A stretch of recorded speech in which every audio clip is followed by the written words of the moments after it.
మిమ్మల్ని చూస్తే ఎలా ఉంటుందంటే, మీ వెనకాతల ఒక మహాసముద్రం కనిపిస్తుంది నాకు ఎప్పుడు గూడా. మీ కెరీర్ ప్రారంభమైన దగ్గర నుంచి నాకు దాదాపుగా తెలుసు. దాదాపుగా.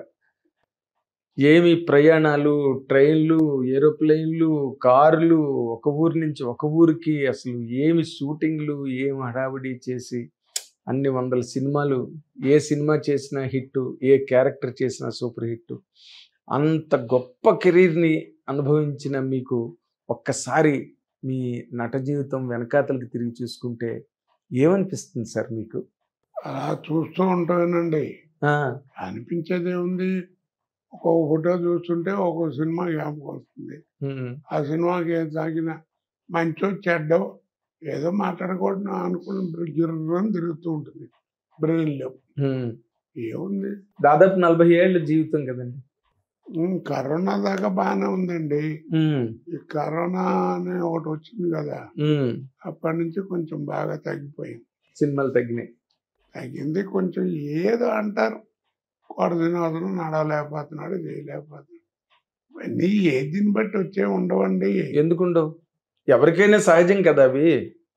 ఎవరో ఏదో మొన్న ఈ మధ్యన లేవలేకపోతున్నాడు, అసలు బెడ్ మీద ఉన్నాడని ఇదంటే అన్నాను. ఎవరో ఈ సాఫ్ట్వేర్ ఏదో అంటారే, ఆ! సాఫ్ట్‌వేర్. వాట్సాప్. ఎవడో ఏదో అంటే పోయాడని ఏదో వేశారు. కేకలు వేసేవాడిని. నీకు దీనివల్ల రూపాయి లాభం వస్తుంది అనుకుంటే అందరూ చచ్చారని అందరూ వేయి, చంద్రబాబు కూడా వేయి, నాకే అభ్యంతరం లేదు. ఎందుకే ఇలాంటి జీవితం తలకాయ నొప్పి? మీ తల్లిదండ్రులకు రావా? 75 ఏళ్ళు వచ్చిన వాడికి ఎలా ఉంటాయండి? ఏదో కాళ్ళు నొప్పి, ఒళ్ళు నొప్పి ఏవో ఉంటాయి. అది ఆలోచించుకోకుండా అట్లా వేయొద్దు అన్నాను. ఇప్పుడు ఎవరన్నా కథ చెప్పడానికి వచ్చారనుకోండి, కోటగారు మీతో వేషం చేయించాలని ఎప్పటి నుంచో అనుకో, కదండి అంటారు. ఒక్క నిమిషం ఆగండి అంటారు. ఏమిటంటారు?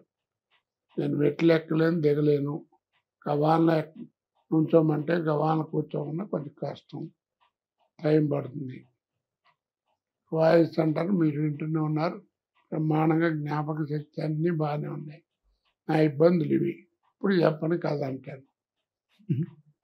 అదేంటండి, నా ఉన్నయ్య నా ఎక్స్పీరియన్స్కి నా ఏజ్కి ఏమి చెప్పకుండా అక్కడికి వచ్చి ఆ మెట్ల నుంచి ఇట్ట పైనుంచి వస్తారని మీరంటే నేను రాలేను అన్నాను అనుకో, ముందు చెప్పచ్చు కదా అంటావు. నా తలకాయ కొట్టేసినట్టు అయిపోద్ది. నాకు అలాంటిది ఏం లేదు. ఏదో భగవంతుడు ఇచ్చాడు, ఎంత గొప్ప జీవితం ఇచ్చాడంటే చెయ్యి ఇట్ట పెట్టాల్సిన కర్మ లేదు. మీరే ఏ అందరికీ అవకాశం ఉంటే రూపాయి అట్లా సాయం చేసే పొజిషన్లోనే ఉన్నా. అంత గొప్ప జీవితం ఇచ్చాడు కాబట్టి ఊరికి కంగారు పడద్దు. వేషానికి తగ్గట్టుగా వయసు తగ్గట్టు వేషాలు ఉంటాయి. కూర్చుని చేయాలి. రాలంగి వెంకటరామయ్య గారు ఎన్ని సినిమాలు చేశారు? కూర్చుని ఎన్ని సినిమాలు చూశాడు, అవును. నడవలేక.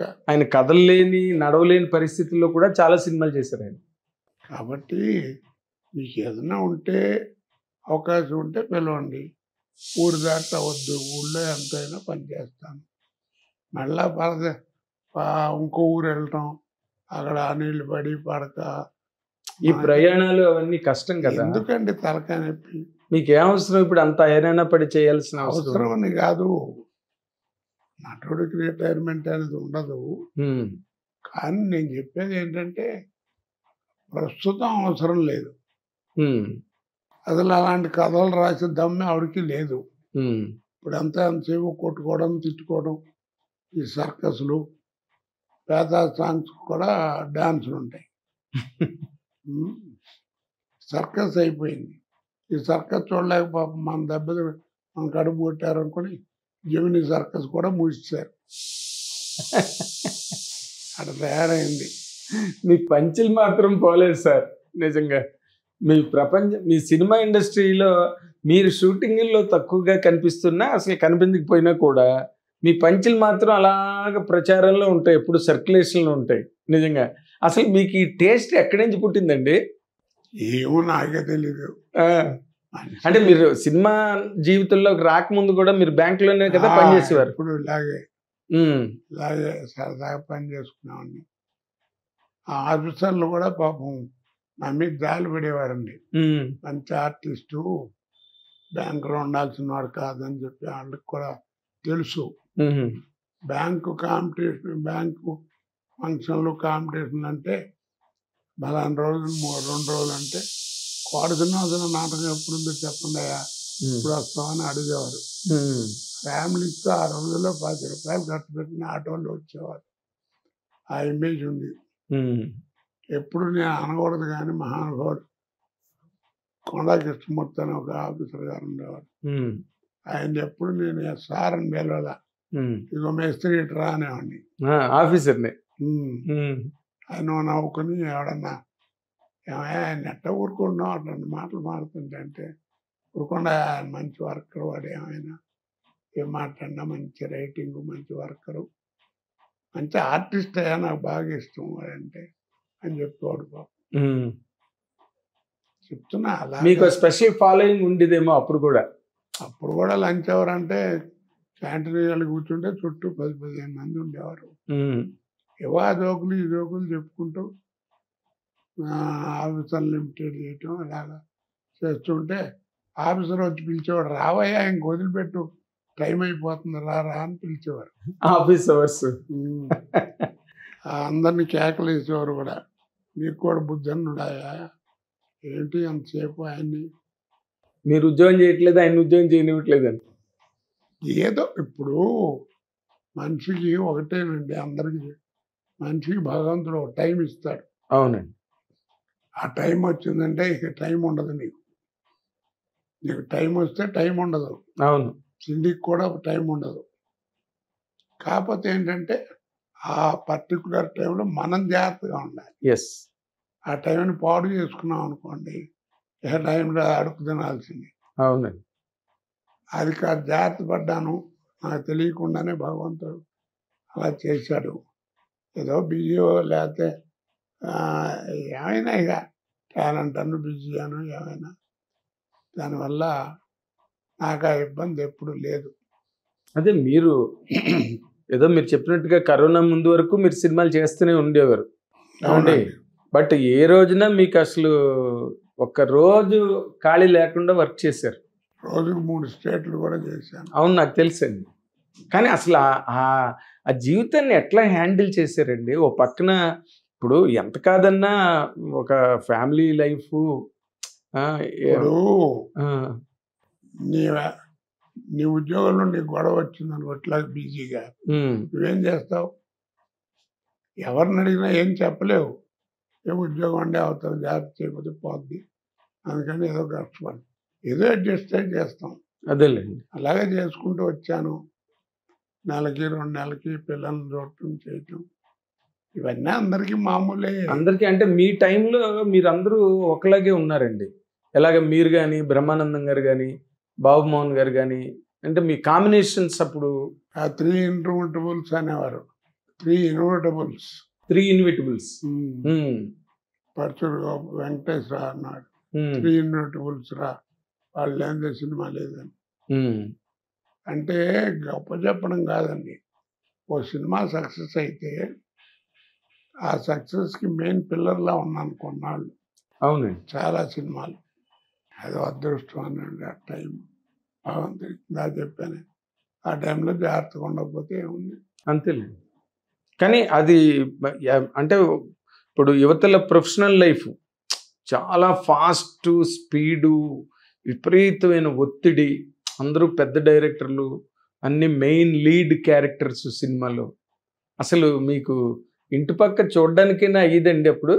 కొంచెం కష్టమేనండి. అంటే నాకే కాదు, నాకు మళ్ళీ బిజీ అయిన ప్రతి ఆర్టిస్ట్కి తప్పదు. అవును. ఏముంది, ఇందా మీరు చెప్పారు బ్రహ్మానందం గారు, బాబుమోహన్, అవును, అందరికీ తప్పదు. అవును. వాళ్ళు కూడా బ్రహ్మానందం గారు ఒకసారి చెప్పారు నాకు, ఎప్పుడో 3 నెలల తర్వాత ఎప్పుడో ఇంటికి వెళ్తే వాళ్ళు గౌతము సిద్ధార్థో తలుపు తీసి మమ్మీ అంకుల్ వచ్చాడు అన్నారంట.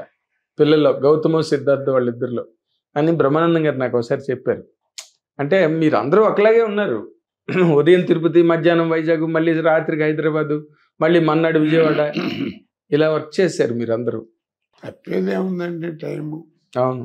ఆ టైంలో జాగ్రత్తగా ఉన్నాం కాబట్టి ఉన్నాం. మీరు నార్మల్గా అంటే సార్ ఒక టెక్నికల్ క్వశ్చన్ సార్. ఇప్పుడు కెరీర్ బిగినింగ్ అయ్యి రైజ్ అవుతున్న టైం ఒకటి ఉంటుంది సార్. అది ఏ ఆర్టిస్ట్ అయినా బాగా ఎంజాయ్ చేస్తాడు. ఎందుకంటే రికగ్నిషన్లోకి వస్తున్నాం, ఫోకస్లోకి వస్తున్నాం, 10 మంది మనల్ని అడుగుతున్నారు. అదొక స్టేజ్ సార్. రెండో స్టేజ్ కంప్లీట్గా సూపర్ స్టార్డమ్లోకి వెళ్ళిపోయి ఇంకా ఏ సినిమా చేసినా హిట్టు, ప్రతి డైరెక్టరు నువ్వే కావాలని అనే ఒక సిచ్యువేషను. దానికి ముందు అసలు ప్రయత్నాలు చేసి సినిమాల్లోకి వద్దామని అదొక మెయిన్ ఫేజ్ ఒక ఆర్టిస్ట్కి, ఏ ఆర్టిస్ట్కి అయినా సరే. ఇందులో మీరు బాగా ఎంజాయ్ చేసిన స్టేజ్ ఏదండి? అంటే రైజ్ అవుతున్న నాకు స్టేజ్. అప్పుడప్పుడు అనిపిస్తుందండి, సరదాగా నేర్చుకున్నటువంటి విద్య ఉందే, మిమిక్రీ చేయటం, అన్లిమిటెడ్ చేయటం, ఇన్లిమిటెడ్ చేయటం, జోకులు పెట్టుకోవడం. ఫర్ ఎగ్జాంపుల్ తెలంగాణ రామాయణం లాంటివి నేర్చుకోవడం, తెలంగాణ మాండలికంలో తెలంగాణ రామాయణం తప్పదం, తెలంగాణ మాండలికంలో రామాయణం చెప్పడం, ఇవన్నీ సరదాగా ఆ రోజుల్లో నేర్చుకున్నా. అవి ఇవాళ నాకు లక్షలు సంపాదించిపెట్టినాయి. అవును. అప్పుడప్పుడు ఆనందం వేస్తుంది అవి చేసేటప్పుడు. అప్పుడు ఇలా అనుకున్నాను కదా, ఆల్ ఇండియా రేడియో దగ్గర బలాన్ని పడితే ఇలా జోక్ చేశాను, అది అలా జ్ఞాపకం వస్తాయి. బాగా అండి, బాగా డ్యూవేల్గా లైఫ్ గడిపింది. తర్వాత నేను ఎప్పుడు సినిమాకు ట్రై చేయలేదు, మీరు నమ్మరు. ఎప్పుడన్నా జంజాల గారు బాగా పరిచయం కాబట్టి నా బెజవాడ నుంచి హైదరాబాద్లో ఆయన సినిమాలు తీస్తే, కోటగారు సరదాగా రావయ్యా, ఓ 2 సీన్లు వేస్తాం సరదా చేసుకో అని పిలిస్తే వేయటం తప్ప. అలా అమరజీవి అని ఒక సినిమా చేశాను, బాబాయ్ అబ్బాయి అని ఒక సినిమా చేశా, అలా ఇంకోటి ఏమైనా చేశా ఏదో మొత్తానికి. అలాగే కుక్క మెయిన్ సినిమా అంటే అసలు కుక్క అనే ఒక సినిమా ఉంది. అప్పుడు ఇందిరాగాంధీ గారి 20 పాయింట్ ఫారంలో మా